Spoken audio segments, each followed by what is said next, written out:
মৰমৰ ছাত্ৰ-ছাত্ৰীসকল আজি মই তোমালোকৰ কাৰণে এটি নতুন ভিডিঅ' লৈ আহিছোঁ। আজি আমাৰ এই ভিডিঅ'ৰ বিষয়বস্তু হৈছে প্ৰতিভা সন্ধানী পৰীক্ষা 2022 চনৰ দশম শ্ৰেণীৰ প্ৰশ্ন কাকত। তেন্তে আহা এবাৰ চকু ফুৰাই লওঁ সমাজ বিজ্ঞান বা সাধাৰণ জ্ঞানৰ কি প্ৰশ্ন ইয়াত সোধা হৈছে, তাৰ লগতে আমি শুদ্ধ উত্তৰবিলাকো চাই যাম। প্ৰথমে কৈছে ভৰতমুনিয়ে তলৰ কোনখন বা সমূহ গ্ৰন্থ ৰচনা কৰিছিল? ইয়াৰ শুদ্ধ উত্তৰটো হ'ব নাট্য শাস্ত্ৰ। আন্তঃৰাষ্ট্ৰীয় যোগ দিৱস তলৰ কোনটো তাৰিখত পালন কৰা হয়? এয়া হ'ব 21 জুন তাৰিখে। তলৰ কোনটো জনগোষ্ঠীয়ে চাপচাৰকুট উৎসৱটো পালন কৰে? এয়া হ'ব মিজো। অসমীয়া ভাষা উন্নতি সাধনী সভাই প্ৰকাশ কৰা জোনাকীৰ প্ৰথম সম্পাদক কোন আছিল? ইয়াৰ শুদ্ধ উত্তৰটো হ'ব চন্দ্ৰকুমাৰ আগৰৱালা। অসম ছাত্ৰ সন্মিলন তলৰ কোনটো চনত গঠন হৈছিল? 1916 চনত। তলৰ কোনটো UNDP-য়ে গঠন কৰা মানৱ উন্নয়ন সূচকৰ নিৰ্দেশক নহয়? জীৱনৰ প্ৰত্যাশা, শিক্ষা আৰু জীৱন ধাৰণৰ মানদণ্ড এই তিনিটাই হিউমেন ডেভেলপমেণ্ট ইণ্ডেক্সৰ সূচক হয়। ইয়াৰ শুদ্ধ উত্তৰটো হ'ব শিশুৰ মৃত্যুৰ হাৰ। ৰাষ্ট্ৰসংঘৰ ক্ষেত্ৰত তলৰ কোনটো শুদ্ধ? 1945 চনৰ 24 অক্টোবৰৰ ৰাষ্ট্ৰসংঘ স্থাপনা হৈছিল, এয়া শুদ্ধ। সুৰক্ষা পৰিষদত মুঠ 15খন সদস্য ৰাষ্ট্ৰ আছে আৰু ইয়াৰে 5খন হ'ল স্থায়ী আৰু 10খন হ'ল অস্থায়ী সদস্য সংখ্যা ৰাষ্ট্ৰ, এয়া শুদ্ধ। ৰাষ্ট্ৰসংঘৰ সাধাৰণ পৰিষদত প্ৰতিখন সদস্য ৰাষ্ট্ৰৰ কেৱল এটা ভোট আছে, এয়া শুদ্ধ। তেনে শুদ্ধ উত্তৰটো হ'ব ওপৰৰ আটাইকেইটাই শুদ্ধ। ইয়াৰ পিছত কৈছে মানৱ অধিকাৰ দিৱস কোনটো তাৰিখত পালন কৰা হয়? এয়া হ'ব কিমান? 10 ডিচেম্বৰ তাৰিখ। তলৰ কোনটোক ভাৰতীয় সংবিধানৰ আত্মা হিচাপে গণ্য কৰা হয়? ইয়াৰ শুদ্ধ উত্তৰটো হ'ব সংবিধানৰ প্ৰস্তাৱনা। যি মুদ্ৰাৰ অন্তৰ্নিহিত মূল্য ইয়াৰ প্ৰদৰ্শিত মূল্যতকৈ কম তেনে মুদ্ৰা হ'ল? ইয়াৰ শুদ্ধ উত্তৰটো হ'ব প্ৰতীক মুদ্ৰা। জালিয়ানৱালা বাগ হত্যাকাণ্ডত তলৰ কোনটো তাৰিখত সংঘটিত হৈছিল? এয়া হ'ব 13 এপ্ৰিল 1919 চনত। ভাৰতীয় জাতীয় কংগ্ৰেছৰ কোনখন অধিৱেশনত পূৰ্ণ স্বৰাজ দাবী গ্ৰহণ কৰা হৈছিল? এয়া হ'ব লাহোৰ অধিৱেশন।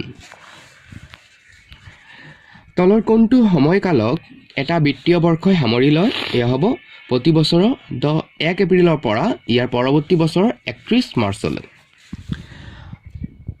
তলৰ কোনটো উক্তি শুদ্ধ বা কোনকেইটা উক্তি শুদ্ধ? গান্ধীজী 1930 চনৰ 12 মাৰ্চ দাণ্ডী যাত্ৰা আৰম্ভ কৰিছিল, এয়া শুদ্ধ। গান্ধী অহিংস চুক্তি 1931 চনৰ 5 মাৰ্চত স্বাক্ষৰিত হৈছিল, এয়া শুদ্ধ।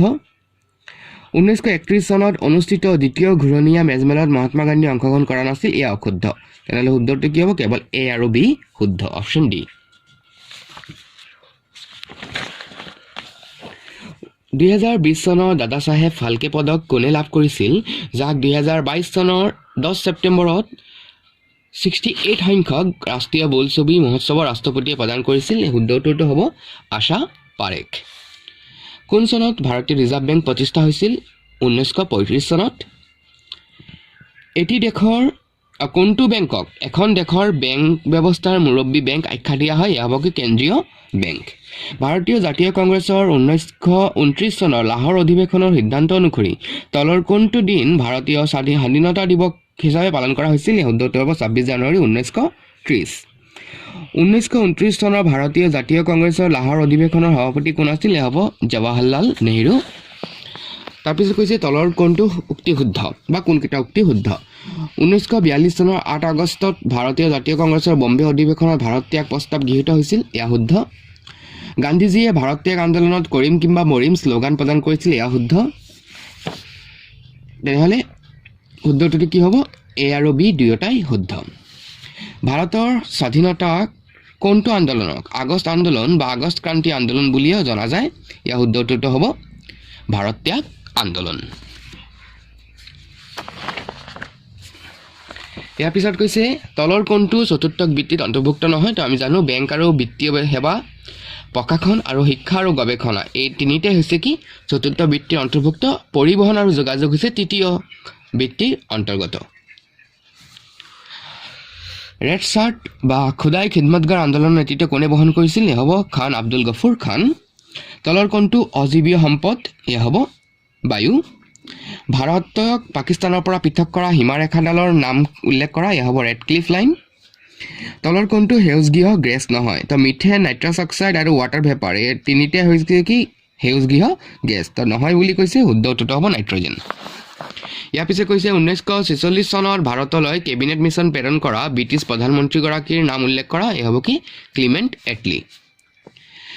IUCN প্ৰকৃতি সংৰক্ষণ আন্তঃৰাষ্ট্ৰীয় সংঘ IUCNৰ ক্ষেত্ৰত তলৰ কোনটো শুদ্ধ? তো ইয়াত আটাইকেইটাই কি হ'ব? শুদ্ধ। 2021 চনৰ 56 সংখ্যক জ্ঞানপীঠ পুৰস্কাৰ কোনজন ব্যক্তিক প্ৰদান কৰা হৈছিল? এয়া হৈছে নীলমণি ফুকন। বিশ্ব ফুটবলৰ সৰ্বোচ্চ নিয়ন্ত্ৰণকাৰী সংস্থা ফিফাৰ মুখ্য কাৰ্যালয় ক'ত অৱস্থিত? এয়া হ'ব জুৰিক।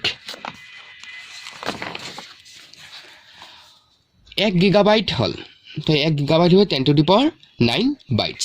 অপশ্যন বিটো হ'ব শুদ্ধ। ইয়াৰ পিছত কৈছে নীতি আয়োগৰ সম্পূৰ্ণ ৰূপ লিখা। তো নীতি আয়োগ হৈছে national institution for transforming India. ইয়াৰ পিছত কৈছে ভাৰতীয় মুদ্ৰা টকাৰ প্ৰতীক চিহ্নটোৰ আৰ্হি কোনে প্ৰস্তুত কৰিছিল? ইয়াৰ শুদ্ধটো হ'ব ডি উদয় কুমাৰ। আৰু সাধাৰণ জ্ঞানৰ অন্তিমটো প্ৰশ্ন সুধিছিল যে UNDPৰ মানৱ উন্নয়ন সূচক HDIৰ প্ৰতিবেদনত 2022 অনুসৰি ভাৰতৰ স্থান কিমান? এয়া হ'ব 1932। এয়া আছিল আজিৰ আমাৰ এই ভিডিঅ'।